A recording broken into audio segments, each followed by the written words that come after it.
Welcome, Valkyrie, and thanks again for doing this podcast. So, who is listening or watching this, I have Valkyrie here with me, and she's a sound healer, and I'll let her introduce. So, Valkyrie, why don't you introduce yourself, what you do, and... Well, thank you for having me on your podcast. I feel Pleasure's very mine. happy to be here, to be sharing this moment. Yes, as you said, my name is Valkyrie. I've been doing sound healing for approximately 5 years now. And ever since, I've been mind blown at the incredible power that sound has on our psyche, our bodies, mind and soul. Before that, I was doing everything I could to become a history teacher. Okay. Yeah. And then I dropped out of university, which was like probably my parents' worst nightmare. I'm just kidding. No, they were super supportive all the way. Oh, that's good to have supportive parents. Oh, definitely. It changes everything. I just started. I received like a sound healing session, and it was like completely mind-blowing for me. So I wanted to go deeper, and I learned about it, and I started giving sessions, and here I am. I think that's the good part when you actually care, and when you it's all about caring. When you start caring, once you receive something, you want to share. Like there's a natural tendency that you want to share. Oh, definitely. And I'm super happy that you're doing this, because that's how I could actually experience my first sound healing, which was amazing. And I don't want to probably go into more detail here, but everybody has their own private experience. But thanks for that. It was like it took me a while to process. It took me a while to process whatever, and I'm still processing. And since we have been talking more about it, I'll probably learn more. Try to understand. I mean, not understand, because these things you don't have to actually understand, just experience it. But it's just the feeling. I want to understand the state, not the actual revelations or the actual experience, but just to understand how do I feel, where do I stand, where do I belong, and everything. So that perspective, probably I have to dig a little deeper. And I am sure I'll be needing most of your help in that. Yeah, it's kind of like a meditation practice, or yoga nidra, where you're lying down and you get into this state in which you're in between being fully present and the hypnagogic state. So it's the state right before sleep. And that's like a really interesting window where your body goes into rest, digest, it goes into repair, and you just access new levels of your mind. Okay. So a lot of people experience really deep healing in their psyche during those moments. Because when you rest, you also have access to all your emotions. All these, the unprocessed emotions can come to the surface. Okay. So it's a ride. I'm trying to understand your statement or what you've said. Yeah. Once you're in rest, your emotions come in. But is it like your mind shuts off and you're not actually emotional, or is it the other way? I didn't quite understand. When you're not in an active state, like in a beta state where your brainwaves are in beta and you're aware of your surroundings and you're in productivity mode. Your brainwaves change into other states. You can reach alpha, theta, or delta. And in these states, when you rest, your emotions come up naturally. Your inner world reveals itself to you. So that would be the experience, and it's different for everyone. So some people experience it more in the body. They'll experience pain coming up and then release, or they get in touch with parts of their bodies that feel very pleasant as well. It's not just Okay. wake up. No, it can be very pleasurable. For some others, it's more in their minds. go on a journey. Like they see Yeah. visuals, they meet family members, Yeah. deceased family members as well, guides, angels. Yeah. Or they go on a voyage and they see all of those past places where they've been through. Like it's really Okay. interesting. Yeah. Since you mentioned about the different experiences, I mean, I don't want to share mine, but Sure. there are two things that I noticed from my session. Just a few, like, which I could probably use it here or ask you about. I was within 5 minutes gone, like of the process you started. Within 5 minutes, or like not even 5 minutes, like couple of minutes, I was gone.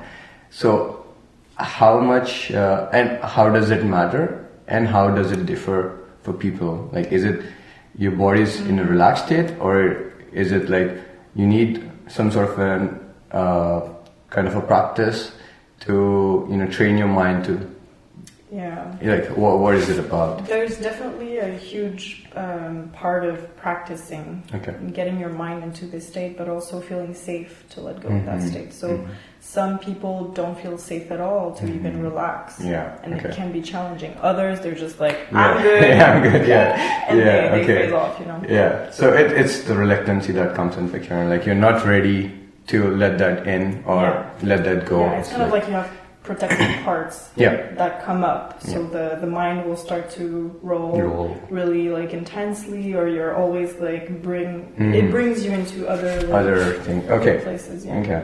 And the second thing I wanted to ask about is the journey. Like, you're seeing things, you're going here and there, and you talked about places. But what I've never seen before, like the places, the images, I've never seen before. So you told probably, okay, maybe in the past you've seen them, it's come as a flashback, like, or flashbacks. Yeah, you're like revisiting. Yeah, revisiting, but it didn't happen. That never actually happened to me. So is it like something you could also see the future, or is it like, where are these coming from? I wouldn't say you see the future per se. You might tap into different timelines and possibilities. Okay. I don't take it out of the way. I haven't personally experienced that. I've experienced seeing past lives, though. Okay. That I did experience for myself, and I have other people that have experienced Wow. that. But I would say that when you tap into your soul or your energy body, Yeah. then you access another realm that maybe your ego mind or the 3D mind personality doesn't usually interact with. Okay. Yeah. Okay. So that's why people sometimes go on like astral travels. You know, they kind of like, they feel like they're hovering above their bodies, and they have all these kind of crazy visuals. Yeah. Okay. Yeah. I mean, I did experience like going through the timelines, but how did you? We're not talking about it. We're not talking. That's why I'm not talking about it. Like, but how did you understand? Okay, the images you have seen is from your past life. How do you differentiate that? Okay, this is something. How do you even relate that it's from past or it's something? So for me, I'm just trying to understand. I'm curious because the images I have seen, probably I think it's from the future, or it could be I've never seen. But I don't know if it's from past life, if it's from somewhere else. Yeah. But you made that distinction that, okay, this is from my past life. So what led you to that? Like, well, it's a question of feeling mostly. But in my understanding of like the quantum realm or like the universe, all of this happens simultaneously. Okay. All of these different dimensions and timelines are always in the same present moment. Okay. When you extract yourself from the 3D reality in space, there's no time really. So the experience of time is actually the experience of matter, because matter changes over time. So that's what we perceive as like the sun moving in and out creates the days, and we age because matter changes. But on a soul level, there's none of that really. Okay. We're like a soul on an eternal journey. Yeah. So I won't go too much into details of my own experiences because they're really out there. Absolutely. Absolutely right. But I did tap into, let's say, when I was working mostly on like my empowerment and just feeling confident in what I was doing, I was tapping into parts of like my soul's journey when I was in positions of power and I didn't do like great things, let's say. Okay. So it could just represent the inner stories of shame that were like constructed in my psyche and I accessed it. But the history of it was very much kind of like a past life. Okay. So I'm not excluding the fact that it might just be how I am translating the internal shame in relation to my power. Okay. You know? Okay. So I'm not just saying like, oh, we have past lives. I'm still open to the more, let's say, scientific way of seeing things. Okay. I actually like to merge both of them. And that's one of the beauty of sound healing. You can really merge both of those worlds because it actually has a really profound impact on the cells, on the brain waves. It puts you in a different state. It can heal the body. Let's say in Japan, they use like supersonic sounds, ultrasonic sound, supersonic, ultrasonic, all the sonics. To cure, like to destroy cancer cells. Like there's this aspect. But there's also like all of this mystery because we go on an inner journey. So what is the inner world? And that's more of the world of the mystic, the world of the shaman, the world of the witch, you know. And I mean, my question was not basically to tap into what your journey was, but it's just a way to understand for myself, let's say, or whoever wants to do this journey, to understand, you know, how can they distinguish what they're seeing. Like, since this is also a question for myself, like as I talked that now I'm curious to know what is what, but for me to tap a little more into it, what else do I need to do? Like, do I need to do more of, how do you say, past life regressions, like, you know, I'm guessing it depends on what you're looking for. Okay. Like, is your intention, is like your mind looking to make sense of your experiences?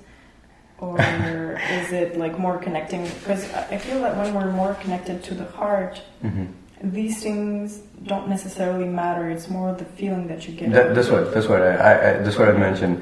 I'm not looking for answers to those experiences. I'm like, how do I feel? Like, to know more about how do I feel.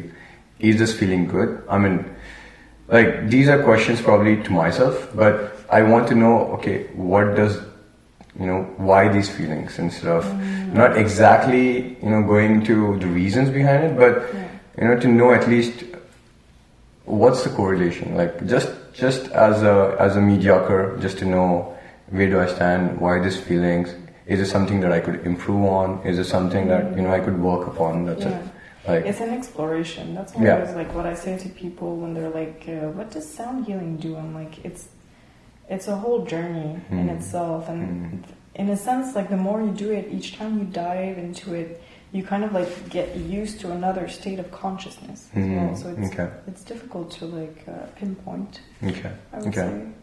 But so just to make sure, like, your question is more how to make sense of it. So how to integrate it in your life. In my life, Not to seek validation or whatnot, but just to see, you know, how I could probably, since I'm having these experiences, and these are of course positive ones, so how can I use these positive experiences into my life by changing things? Let's say I have 1,000 visuals, you know, how can I make sure that these visuals, probably one or two, I could adapt to those and change it in my everyday life. But how do I do it? So I'm just trying to understand, because it's so much. Well, I guess it depends on the type of messages that you receive and how you integrate it in your daily life. Because it's kind of like going to therapy, let's say. You're not like, okay, I went to one session and we talked about my father, and now I want to jump to the next thing. How do I implement this? It's a very masculine way of seeing, which is good too. Like, it has a drive to go forward. But the therapy needs time to integrate. And so some people after sound baths or sound healings, like they love to write down what they journals felt. And everything. Yeah. Write a journal. It gives you like a feedback, like a mirror, and it makes, you can start to slowly make sense of your experiences with that. Okay. Yeah. Okay. All right. Yeah. So much. so much to probably work upon. Like for me, at least, or for people who have never started this journey and want to probably, have at least a go at this, like a take. Just to try it out and see what this is about. So for me, personally, I've never known about this. I've heard about sound healing, but I've never experienced it. So last time when I came, I was not even. I had zero clue of what this is. Zero expectation. Perfect. And I think that's perfect. And as soon as it started, 2 minutes, 3 minutes, boom, I'm gone. So what's the difference? I just want to understand this difference too, because there's so many different healing modalities and methodologies, breath works and whatnot. How come this is different? And if that's simpler, that you actually not even have to work, in the breath work, the lazy therapy. Yes, the lazy therapy. Yeah. So you don't even have to work. It's you don't have to do the breath work. You don't have to do that, oxidative state. But I think even here, is there an oxidative process? No, because you're not doing not really. breathe in, breathe out, but you're just you're chilling relaxed. there. Yeah, you're chilling there, enjoying the music, lovely music, and I really love your voice. Thank you. And the instruments, amazing. So how this is different, and why so simple? Simple yet so effective, so powerful. Why is it so simple? Yeah, so effective, so powerful. And if it's opening the same doors for me, or probably a different doors for me, than not a very harder, but a slightly harder way of the breathwork session. I would prefer sound healing every single time. But I'm just trying to understand how do they balance, or how do they? They're very different. I would say that sound healing mostly helps to regulate the nervous system, because you're not pushing the boundaries of your nervous system. Not all breathworks do that, by the way. There are some breathworks that you can do that are very gentle, slowly get into it, and emotions come up, and it's very gentle. A long process, Yeah. But with sound healing, the beauty is that you really shut down, not shut down, but you move your nervous system from a sympathetic state to parasympathetic. So you get a sense of you're creating new memories of well-being for your body. You're actually taking a time to pause, and you're in a safe environment. And for me, it's kind of like when we were cavemen, let's say, and everybody's laying down to sleep, and someone stays awake by the fire to make sure that everything's chill. So and this is just an intuition. There's no research that I've found so far for that, but I feel like it really gives a sense in our reptilian brain of I'm safe. I can completely let go. And when we do, we access different levels of consciousness automatically, because you're resting. Okay. So your whole being is harmonizing to a different frequency. Yeah. So there's a saying that the entire universe, everything, the galaxies and everything, initially it was electron, proton, and they came back to waves, and everything is waves. Yeah. So there's no even quarks anymore. We're just looking deeper. Yeah. At the end of the day, it's all waves. So using these waves actually to access your thoughts, your emotions, and everything, and to heal yourself. How did people actually? How did it even come up? How did people actually find it out that this is probably helping? The sound is helping. The sound is helping. I think it's so ancient we can't even recall. Retrace. Because let's say mothers singing to their babies to calm them down. Yeah. That's a way of doing sound healing. Men coming back from like the hunt and like just going into rhythms together and like moving in unison, it creates like a harmony for the group. I think that humans have used sound instinctively. Okay. Even like to geek a little bit upon it, like every religious text starts off with saying that first there was the word, or like first there was the sound, or their sacred sound, the Om, is what created the universe. So I think that every like mystics who went really deep into their world touched to that truth that now scientifics are starting to catch up. Exactly. So that's what I was saying, like, you know, initially scientists believe something else in different theories, and now it's, you know, they're actually attesting to it that it's everything is wave. So as I was saying, there's this part of like the instinctual knowledge or way of engaging with sound, and then there's also the way that we do it with ourselves, like with music.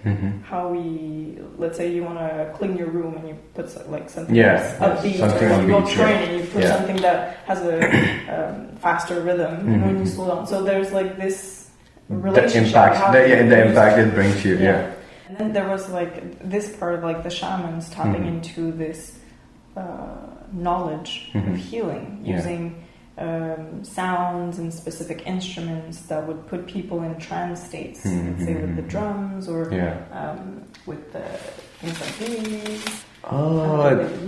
Is that okay? I never have seen, but I was just, you know, listening. It's called a chapaka, if I'm not mistaken. But this one is made with corn leaves. With? Corn leaves. Okay, dried corn leaves. Yeah. Oh, nice. Yeah, I love it. So there's this beautiful knowledge that has been also like developed all over the world in these shamanic lineages. Okay. And I love the way you actually make sounds. Would you be make a bird sound? Would you be kind enough to show something, or at least, you know? Sure. What do you want to hear? I mean, maybe I could sing a bit. Yeah, sure. Some instrument. Love it. So that's a Shruti box. Okay.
Wow, beautiful. I'm glad I didn't close my eyes, or else I would have been gone again. Wow, beautiful. Thanks again for doing this. So, I was curious to also know, like, you made bird sounds, you made a frog, and it was frog, right? That day? Or today now? Yeah. I connected with a crow. Crow, okay. Okay. Yeah. And so how does these sound come? Like, you talked about a lot of connections, but how does... It's naturally, like, it's by spending time in nature, listening to birds, listening to nature, and just talking with it, actually. Wow. I mean, my another question was, you talked about energies. You feel the energy when you actually, doing the session, when you go across someone, you feel that energy. You talked about a crow energy, you talked about frog, rabbit and all. how does that Oh, even? yeah, the cosmic rabbit. Yeah, the cosmic rabbit. So how do you even like? Does it speak to you? Does it speak back to you, or how does that work? It comes in different forms. Okay. So, as I said, it's still like I know and I don't know at the same time. There's a part of me that knows on a higher plane of consciousness, and then there's like my ego that is still like, what's going on? What's going on? Huh? Yeah. But even when I do sounds, Yeah. it's kind of as if I have to put myself at the back. Okay. And I'm observing myself doing, you know? Okay. So it's kind of like more of my higher self that comes in a way. And when I'm in that state, sometimes I get into a trance during the sessions. And then I just like feel called. I hear kind of like a voice in my mind, like, over there, pick up that instrument. It's like you're just enjoying that state, and you're in that state, yeah, and you're I'm flowing. Yeah. Okay. And then I can see, sometimes I do see things, like it's kind of like superimposed on reality. And it's like flashes, it just comes and goes. So I'll see energies, or I'll see... Is it while your eyes are closed or open? Open. You could see flashes? Yeah. Oh, wow. Yeah. While your eyes are open? Yeah. Amazing. Okay. Does it... But it's really when I'm in that state. Like, I don't usually have them when I'm going to the grocery store. I won't see. Okay. Like, sometimes I do have flashes of light and stuff like that. But, So my question towards that is it not, sometimes overwhelming for you because there's so many experiences, and sometimes when you're in the session, it sort of affects you in a negative way because you're seeing those flashes, because that energy people are bringing you. Sometimes it's just, it's not always positive. So it's all, it could be negative. It could be so much of emotions and everything. Does it impact you, or does it, take you down in some way? It does impact me in some way, but for anything like negative emotions, I see them as dense, like dense energies or dense emotions. And so by allowing myself to have a lot of space to receive my own dense emotions or darkness or fears or stuff like that, I have a bigger capacity to receive that of others. Okay. But then I don't take it upon myself. Okay. I'm like a witness. Okay. And I shine a light upon it, or I help the person gain awareness, but it's not mine to carry. Like, I'm not saving anyone. Yeah. And when I do a series of large groups, I do get very tired sometimes. Just because, like, it takes a lot of attention and focus to do that. Yeah. In the way that I do it, maybe different sound healers or different facilitators don't engage in the same way, so they're not tired. Maybe there's a perfect facilitator out there, so it's like high vibe. But I do need a lot of time to come back to myself. Okay. To take care of my body, take care of my mind, meditate, cleanse the energies, just make sure that I'm not attached to anything. Yeah.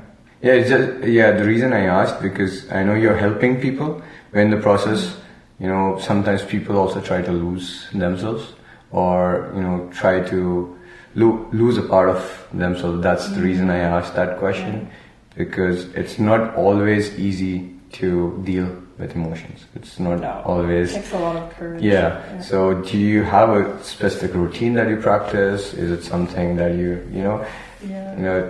it's easy to train your body and whatnot, but it's difficult to train your mind. So sometimes... Well, I think it's even difficult to train the body.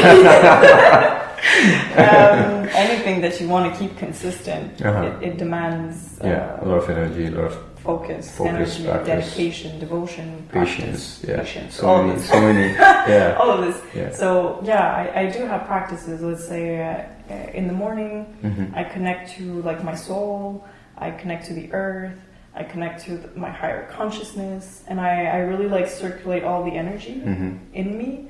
That's the first thing that I do. So I declare that I want to serve like my highest power. So that's a big part of spirituality also, is like connecting to the intelligence behind all of this in a way.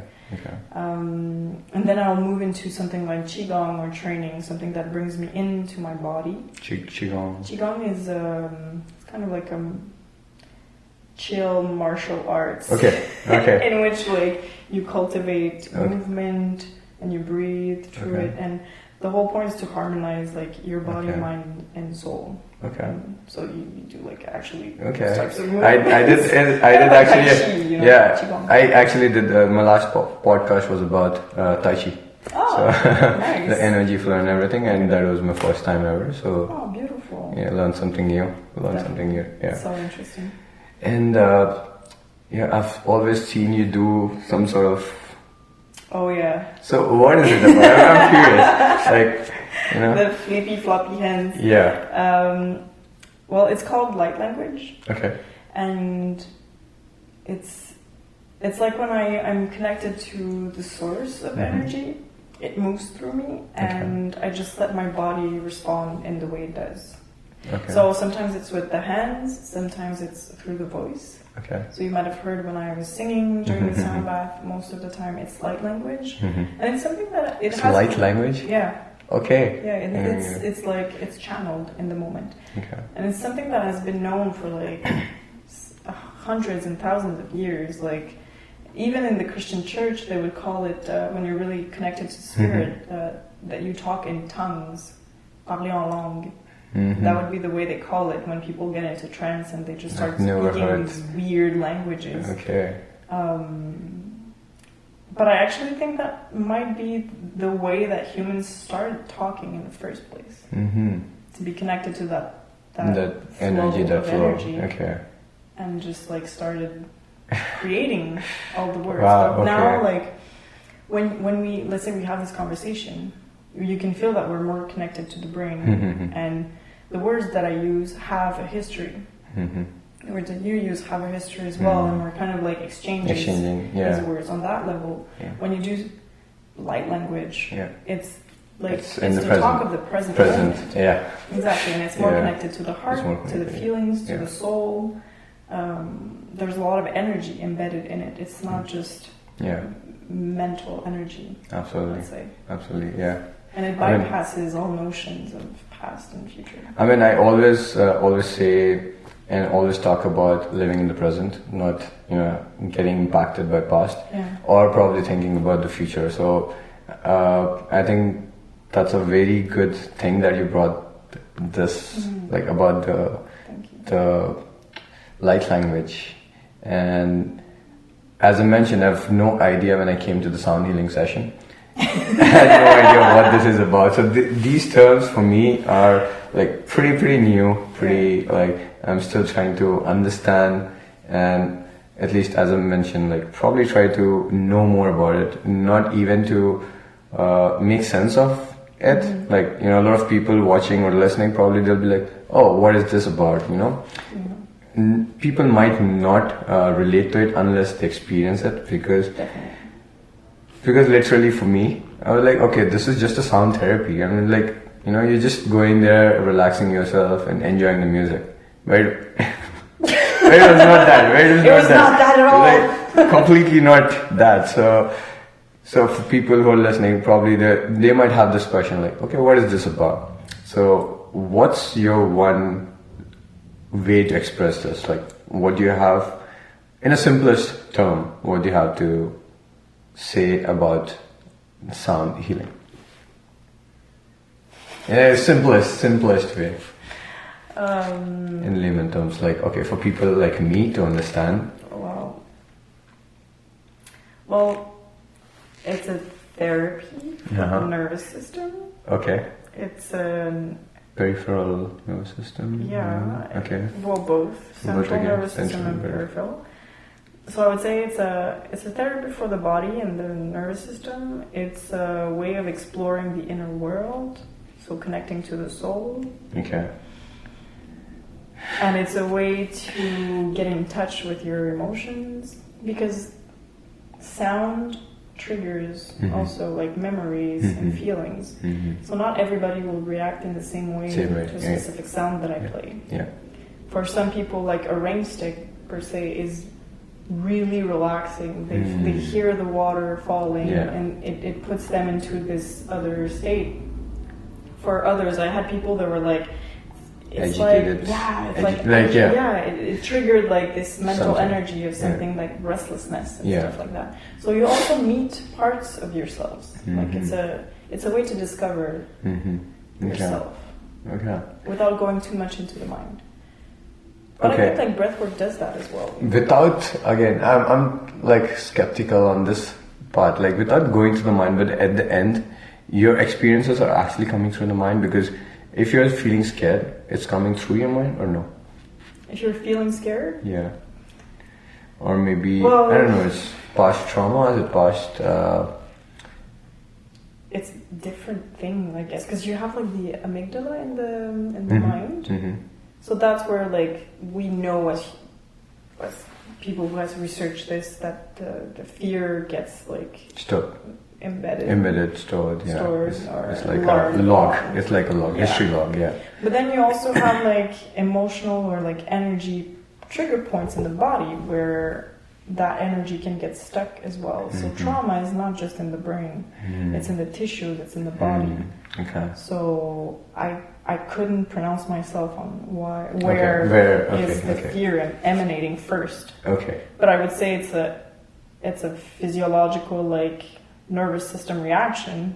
Then does it come from the brain, or is it the body that feels That something feels it, yeah. and it loops in between the Yeah. body and the mind? Okay, it reminiscence back to the Yeah. Okay. All right. Okay. So for me, I mean, also since you talked about sound healing and everything, my question is like, as a newcomer or as a person who wants to start, are there also kind of negative effects of, okay, if you overdo it, probably, I mean, I have this fear, so I'm just like, I wanted to get this clarified. If you overdo it, probably you go into a state of psychosis where you're seeing things which, probably are not meant to be, or, you see the world differently. What if you're hearing those voices constantly, you're seeing images, you're seeing those flashes every single day, and you go into kind of a psychosis, kind of negatively impacting you. I don't know, it's just a question. Yeah, it's a good Like, question. It's valid. It's really valid. Would that like happen if you're doing I've more and never more and more? personally No, okay. experienced this, and I do a lot of it. I think it's important in between like sessions or sound baths that you have a period of integration. Yeah. For anything, any type of experience. I think in the Western world, we're always running and searching for the next big thing. Yeah. And on the spiritual path, it can get really tricky because you can get addicted to just having experiential, spiritual like visuals and stuff like that. So I think it's important to chill in between and not forget the 3D world. Yeah. To not get lost too much in the spirit world. It's bringing both together in balance. Makes sense. Yeah. I mean, yeah, it does make sense because as there's a saying, right? If you're just doing things over and over and over, it's like you're asking for more and more to get it. It's like kind of an addiction. And when you don't, and when you don't feel it, and you're trying for more. When you don't feel it, like you're feeling different. Yeah. It's like an addiction. Yeah, your body's asking. Yeah, but there's no like, just as a disclaimer, there's no known like negative side effects of sound healing. Because the whole point is to regulate the nervous system, and it brings you into a calm state.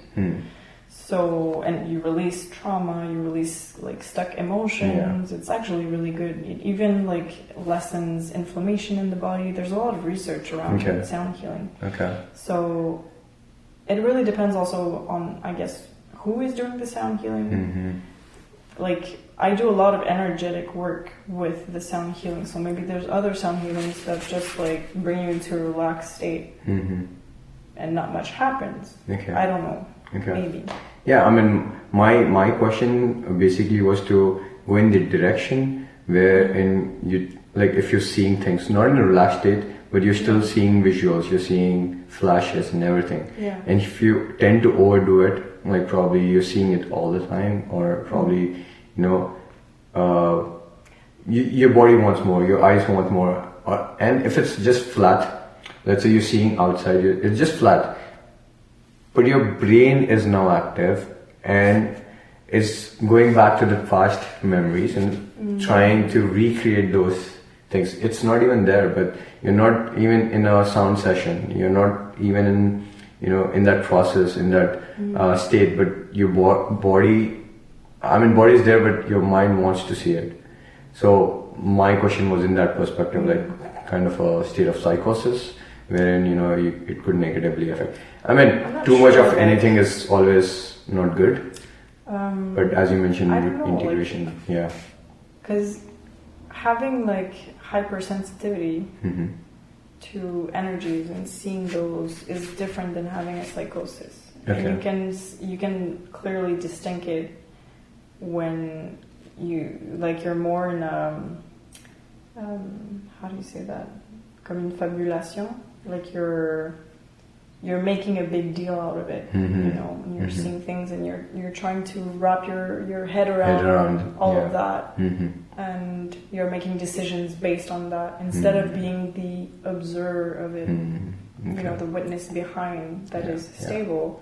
And I think it's a normal process. Like, we're all on the spiritual path, we're all developing new ways of perceiving. Just like our somatic way of perceiving, just by being more present to the body, you get new sensations. You're more in tune, you can make different decisions for your diet and stuff like that. So just with psychic abilities, like, there are things that can come online, but I think you always have the choice. Yeah, you always have the choice. If you don't, let's say when I was really young, I would see a lot of those things and I would get scared of it. And my mother was just like, if you don't want to see anything, just don't shut it down. So I did. And for years I didn't experience any of it. And when I started to go back on the spiritual path, that's exactly what I was afraid of. Of seeing things I wasn't ready to see, and it took a while to adapt to the new sensations and these abilities coming back online. But I really think it's for our highest good. While we were at the session, there was someone else at the temple, and he's also a practitioner. So he did say one good thing there. That really stuck my mind. Is, when you do all these experiences, could be not just the healing sessions, but could be mushrooms, psychedelics, or whatnot. When you have these negative experiences, you shouldn't probably be running away from those negative experiences, because face them. It doesn't mean it's all negative. It's showing you what's wrong or what's probably what needs attention. So that's a pretty amazing point. A lot of people, they do not want to go further and explore, dive deeper, because they're afraid of going into the dark side. But that dark side would help them to know where they actually stand, where things are wrong, and where they could probably work more on, especially mushroom trips. People talk a lot about negative mushroom trips, but those negative trips could be for you positive. They're very valuable. Definitely. It's information. But that's also why it takes a lot of courage to be on that path, to do it with like compassion for yourself and for your experiences, and maybe also we need to deconstruct a bit our fears and ideas around that type of darkness, the shadows. If you're actually aiming for healing, probably your focus should be on healing. It doesn't matter if it all comes negative.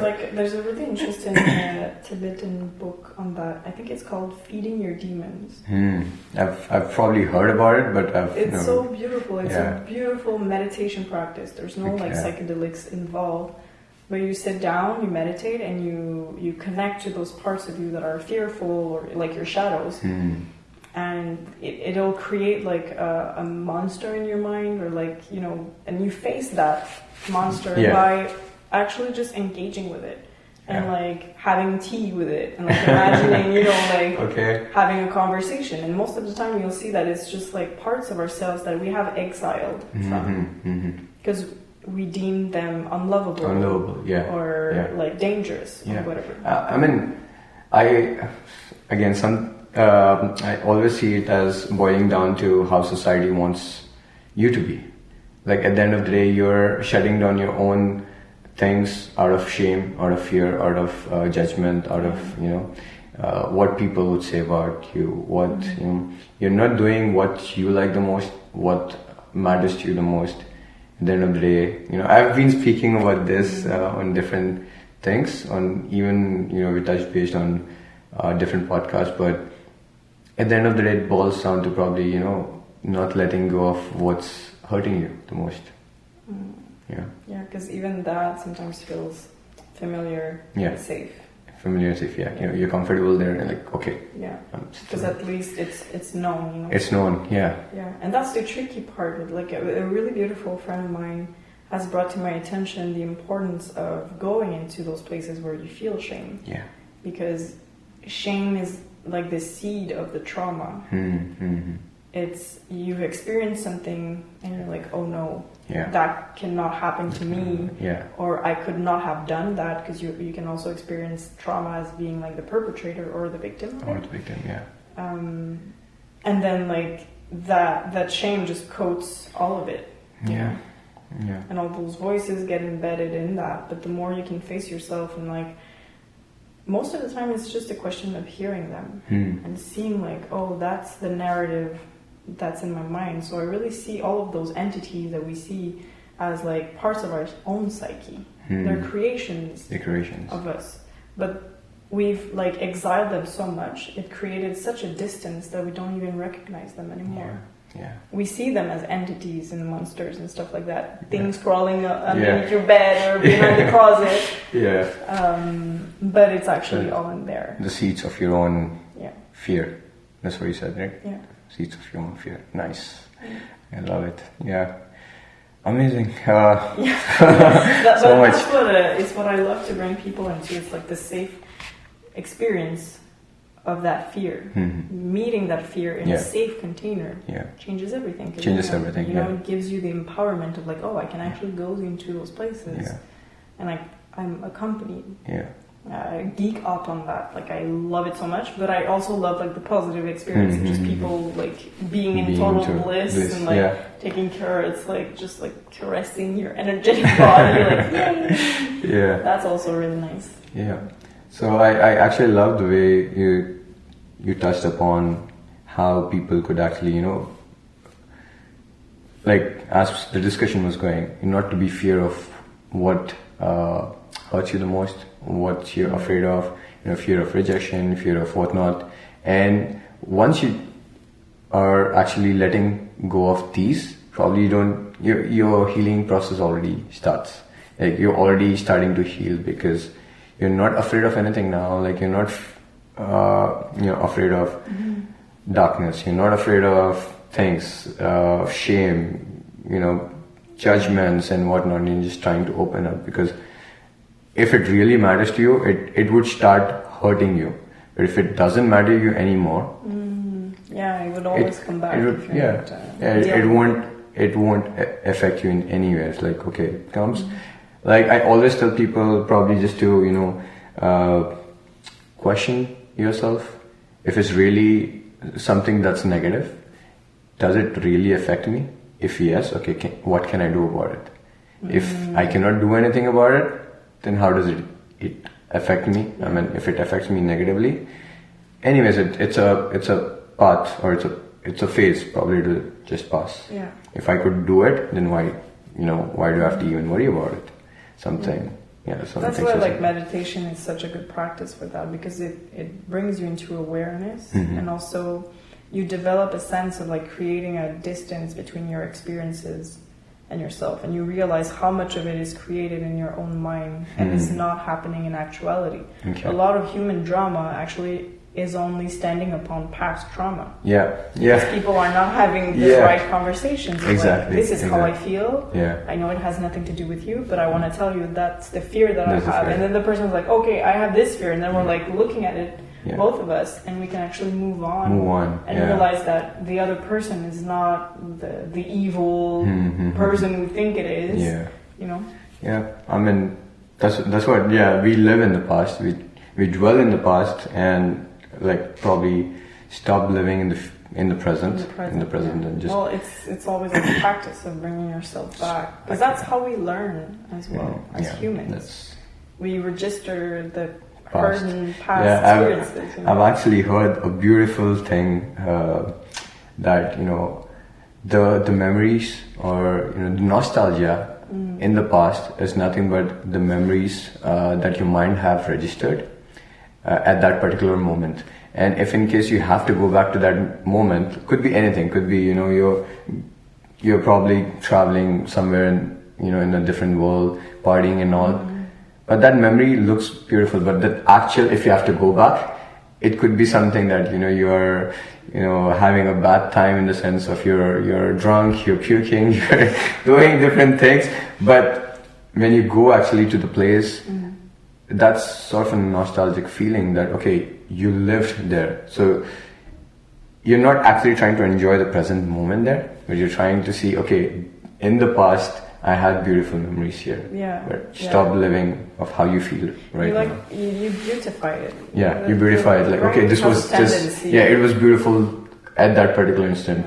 It's still beautiful. It's still a different moment, but you're still stuck attached to that. Stuck onto the past. I guess we get nostalgia when we want to feel the same way we did. We did like before. We're attached to a good moment that we had. The vibrations in that. As if it's never gonna be the same, or it's never gonna come back. And that can be also as painful as holding on to some bad memories. All right, so much talked about. Anything that you want to add before we sort of end this conversation? I know we could have. We could just go on again and again. But is there something else you want to add? I think the beautiful thing with sound healing is that it's a way of diving into your inner world with a certain playfulness and a gentleness. It's a path, at least for me, that feels really non-invasive and gentle and compassionate. So don't be afraid. Don't be afraid to dive in. Absolutely. I mean, I like, to be honest, I was not sure what it is, so I had no reluctance. I had, nothing stopping me to go into that. And it'll never be the same. It'll never be the same. Either with me or another sound. I always say that I have no expectations. Different breathworks, I had different experiences, and no expectations. I just go there like blank. Like, okay, I'm here, let's do it. So beautiful different experiences, but that's a good thing that if you're trying, like whoever's gonna try, just have no expectations, just go there, enjoy, have fun, as you mentioned, just take it as a fun thing, just go experience it. And for people who are watching, probably is there a way they could also do it online for you? Like, do you have something that you I do remote sound healing sessions, like we talked about previously. previously. So that's a way of me connecting with a person first online. Then we see what we want to bring into the world, what ailment or issue they want to resolve, and then I record a private specific session tailored to their energetics. And then I send them the audio so they can listen to it over and over again, come back to it. I've had so beautiful feedback around that. It's as potent as the real thing in life. I have this tendency to ask one more question, and one last question. So I'll just keep on with it. So you talked about recorded sessions, but I also know on YouTube there are a lot of sound, or I don't know, sound music, like birds chirping, frequencies. How are they different, and would it create is there a negative aspect of it? Because here you have a space, a safe container and everything, but what if someone's just listening to those frequencies and they're not in a good space, they're not in a safe space? Is there's some sort of I would say really go with your intuition and what feels good. Okay. Not necessarily go with like someone who's at there's least a lot of different things on the internet, and sometimes people are like, oh, this is 432 hertz beat per minute, this that healing frequencies, and it's actually not that. Yeah, I mean, sometimes I don't feel. I mean, it's not that every video or every music you listen, you connect to it. No, but sometimes I just I have like, okay, this doesn't connect to me, exactly. so I just don't switch. necessarily go with the mind, go with the heart. The heart, okay. And go and see like, does this make me feel good? Do I want to continue? And I would recommend, although, to not listen to it like at night.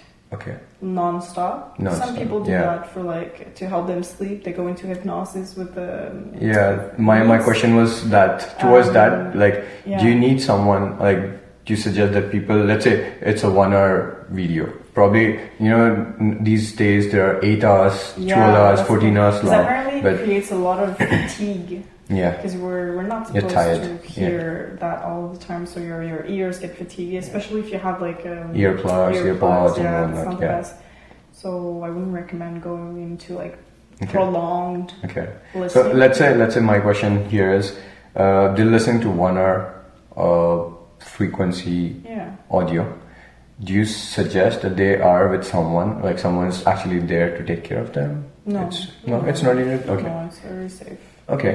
But I would really recommend, though, connect with your intuition. Connect with your intuition. And ask your heart if that's how do you feel? If it's of resonance. Okay, how do you feel with each time? Okay, amazing. So one last question I generally ask everyone. What's like, your life has been amazing, you've experienced so many things. My life has been amazing. I mean, with sound healing at least. I'm only in perspective of sound healing, let's say. So many, like, I'm sure so many good things happening. What would be the one thing that you would like to change? In your current lifestyle, could be, things you want to attend to. What's one thing? One thing that I would like to change. Because every time people see, okay, their life would be perfect. Their life, So, no, I mean, there's still scope for improvement. So what's one thing that probably you would try to change?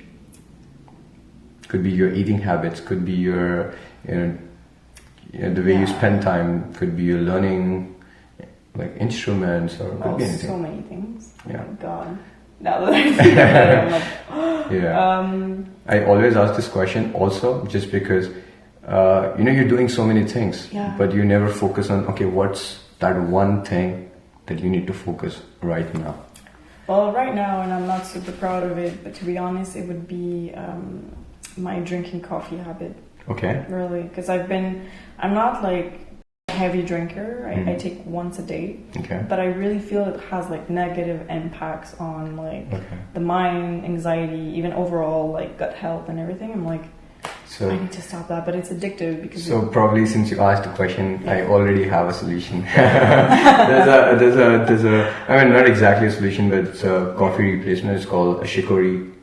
Shikori. It tastes like coffee, but it's a natural plant. No. Tastes like coffee. Again depends. I'm a non-coffee drinker, so I'm safe. I'm safe going from there. Over to your dimension.